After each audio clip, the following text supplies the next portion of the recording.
کہ واقعی ان کی دھڑکنیں اور ان کی زبان جو تھی وہ اسی طرح سے تیز اور تھوڑی سی کبھی کبھی لڑکھڑانے لگتی تھی. یہ مذاق ان کے ساتھ ہم آخری دم تک کرتے رہے کہ سر آپ کو یاد ہے آپ نے کیا اس وقت کس طرف آپ کا رخ تھا, تو ہنس دیتے تھے. تو یہ جو تھی یہ ایک بات جو تھی جو اس وقت ہم نے دیکھی. اور حالانکہ سینئر سبالٹن تھے, بڑا ڈسپلن رکھتے تھے, لیکن چھوٹی موٹی ہنسی مذاق ان کے ساتھ چلتا رہتا تھا. اس کے بعد باری آ گئی ہماری آگے بڑھنے کی. ایک چیز میں جو آپ کو بتا دوں وہ یہ کہ ہمارے جو جوان ہیں جو ڈوگرا ریجمنٹ کے ہیں, اس وقت بھی ہمیں بتایا گیا اور آج بھی تقریباً اسی طرح سے ہیں, جس میں 50% ہماچل سے آتے تھے, آج بھی ہیں, 25% JNK سے, اور باقی 25% پنجاب جس میں پٹھان کوٹ, گرداسپور, یہ ضلع سارے شامل تھے. تو آج بھی تقریباً وہی جو کمپوزیشن ہے. تو یہ تھی ہماری ڈوگرا ریجمنٹ کی جو بیسک کمپوزیشن تھی. تینوں بٹالین جب کھڑی ہو چکی تھی تو تقریباً آئی تھنک 1922 کی بات ہے, جہاں تک مجھے یاد ہے. 10th بٹالین ریز کی گئی کیونکہ پہلے سب بٹالین اپنے اپنے جو ریکروٹ تھے ان کی ٹریننگ خود کرتی تھی. پھر گورنمنٹ آف انڈیا نے یا آرمی ہیڈ کوارٹرز نے ڈیسائیڈ کیا کہ ایک ٹریننگ بٹالین بنائی جائے. اس کا نام 10th بٹالین رکھا گیا اور وہ کھڑی کی گئی, جس میں وہ ہر ریجمنٹ کے لیے تھی, اور ہر ریجمنٹ میں جو ریکروٹ جاتے تھے وہ 10th بٹالین میں جاتے تھے, ان کی اکٹھی ٹریننگ ہوتی تھی اور پھر وہ الگ الگ پلٹنوں میں بھیج دیے جاتے تھے. اس کے بعد 10th بٹالین کو ریجمنٹل سینٹر کا نام دے دیا گیا. ہمارا ریجمنٹل سینٹر 10th بٹالین جہاں تک مجھے دھیان میں آتا تھا شاید سیالکوٹ میں تھی. اس کے بعد کچھ دن جلندھر میں آئے اور بعد میں میرٹھ میں یہ ہمارا سینٹر جو تھا وہ اسٹیبلش کیا گیا. آج کل ہمارا سینٹر جو ہے وہ فیض آباد میں ہے, جس کو ابھی ایودھیا کہتے ہیں. 1976 میں یہ سینٹر ایودھیا میں شفٹ ہو گیا تھا. تو یہ تھی تھوڑی بہت ریجمنٹ کی ہسٹری. اب آگے جانے کا سمے آ گیا تھا. ریکروٹ ٹریننگ بھی آپ نے دیکھی؟ ہاں, ریکروٹ ٹریننگ دیکھی, اور ریکروٹ ٹریننگ میں جو سارا بھاگ دوڑ تھی ان کے ساتھ بھاگ دوڑ کی, ان کے فائرنگ دیکھی, ان کی جو ٹریننگ کا سطر تھا وہ دیکھا, ان کی PT دیکھی, سب کچھ دیکھا. اور ہمیں یہ محسوس ہوا کہ جو ہماری ٹریننگ اکیڈمی میں ہوتی تھی انہی لائنز پہ ان کی ٹریننگ ہے, لیکن ہماری ٹریننگ جو ہے وہ 4 سال تک رہی. آج جو ڈائریکٹ آتے ہیں وہ 2 سال کی ٹریننگ یا 1.5 سال کی ٹریننگ کرتے ہیں, لیکن ریکروٹوں کی ٹریننگ اس وقت صرف 9 مہینے کی ہوتی تھی, اور آج بھی شاید اتنی ہی ٹریننگ ہے. اور جو اس وقت ایک بات آپ کو بتا دوں, شاید آپ کو محسوس ہوگا اور ہنسی بھی آئے گی, ہماری تنخواہ 450 روپیہ, جیسے میں نے کہا 350 پلس کٹ مینٹننس الاؤنس 100 روپیہ تھا. ریکروٹوں کی تنخواہ یا جوان جو ہمارا ہوتا تھا اس کی تنخواہ 80 روپے ہوا کرتی تھی, لیکن 80 روپے بھی ان دنوں میں کافی معنی رکھتے تھے. اور مجھے یاد ہے جب میں پلٹن میں گیا تو ہر مہینے جو جوان فیلڈ ایریا میں اپنی تنخواہ ڈرا کرتا تھا وہ 10 روپے ہوتی تھی. 10 روپے اس نے ڈرا کرنے, وہ ٹوتھ پیسٹ, برش اور یہ چیزیں لینے کے لیے, کیونکہ باقی سب اس کا خرچہ فری ہوتا تھا, کوئی خرچہ نہیں تھا. تو یہ تھی جو ٹریننگ تھی. تو اس کے بعد اب ہمیں پلٹنوں میں جانا تھا. پلٹنوں میں جانے کے لیے تیاری شروع ہوئی کہ بھائی ہاں بھائی بسترے باندھ لو. باندھ لیے. مجھے پتا تھا کہ میں JNK میں جا رہا ہوں. یہ جولائی کی بات ہے, کیونکہ جون میں ہماری پاسنگ آؤٹ پریڈ ہوئی تھی 3 جون کو. اس کے بعد 3 ہفتے چھٹی, 10 دن یا 14 دن یہاں پر سینٹر میں, اور یہ تقریباً مڈل جولائی میں ہم جا رہے تھے اپنے اپنی پلٹنوں میں. میری پلٹن جو تھی وہ تنگدار میں تھی، JNK میں. مجھے پتہ نہیں تنگدار کہاں ہے، یہ میں آپ کو آگے بتاؤں گا کہ کہاں میں تنگدار کیسے پہنچا.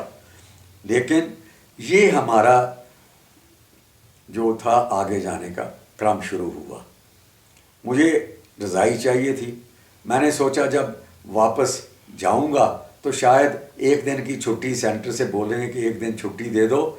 تو ہم جاتے ہوئے، کیونکہ میرا گھر راستے میں جلندھر میں تھا اور مجھے پٹھان کوٹ کے راستے سے جانا تھا، تو میں نے سوچا گھر سے رضائی لیتا جاؤں گا.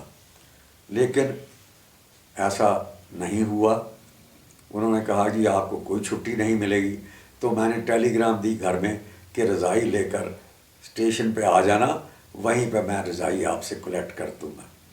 ہمیں ایک ایک وہ جو پسٹل تھا وہ دیا گیا، جو ہمارا پرسنل ویپن بن گیا، جو ہم ساتھ لے کے جا رہے تھے. جب میں جلندھر اسٹیشن پہ پہنچا تو اور بھی میرے ساتھ اجیت چوپڑا، اس کی پلٹن اڑی میں تھی. جو سریش کپور تھا اس کی پلٹن بھی JNK میں تھی. پشپندر کمار کی پلٹن بھی JNK میں تھی. تو یہ سب بھی ہمارے ساتھ تھے. ہم ایک وہ جو بڑا فرسٹ کلاس کا کمپارٹمنٹ میں ہم سے ٹریول کر رہے تھے. ہمارے پتا جی ہمیں ملنے کے لیے آئے. میرا چھوٹا بھائی پریم بھی آیا. اس نے جب میری پسٹل دیکھی تو وہ دیکھنے میں وہ کہنے لگا میں دیکھنا چاہتا ہوں. تو میں نے پسٹل نکال، کیونکہ پسٹل میں ایک لینیارڈ لگا ہوتا ہے جو ہم کندھے میں رکھتے ہیں تاکہ پسٹل کہیں دائیں بائیں گر نہ جائے. تو وہ یا کوئی اس کو چھین کر، جیسے آپ دیکھتے ہیں کہ آج کل بتاتے ہیں کہ پولیس والوں کی پسٹل اس نے چھین لی اور پھر اس نے فائر کر دیا پولیس والوں کے اوپر، تو شاید یہ اس سے بچت کے لیے وہ رکھا جاتا ہے. تو اس نے وہ پسٹل دیکھی، بہت خوش ہوا. خیر گاڑی چل پڑی. اس وقت جو گاڑیاں تھیں صرف پٹھان کوٹ تک جاتی تھی، اس کے آگے نہیں جاتی تھی. ہم پٹھان کوٹ پہنچے، صبح پہنچے، پتہ چلا کانوائے کل جائے گی. تو ہم رات کو پٹھان کوٹ میں رہے. EPIP ٹینٹ، بڑے ٹینٹ لگے ہوتے تھے، اس میں 4 چارپائیاں لگی ہوتی تھیں. ہم نے بھی ایک چارپائی پر جا کر اپنا بستر ڈال دیا. اگلے دن صبح اٹھے اور جو باتھ روم سامنے آئے، باتھ روم بھی ٹینٹ میں ہوتا تھا، اس میں کموڈ رکھا ہوتا تھا.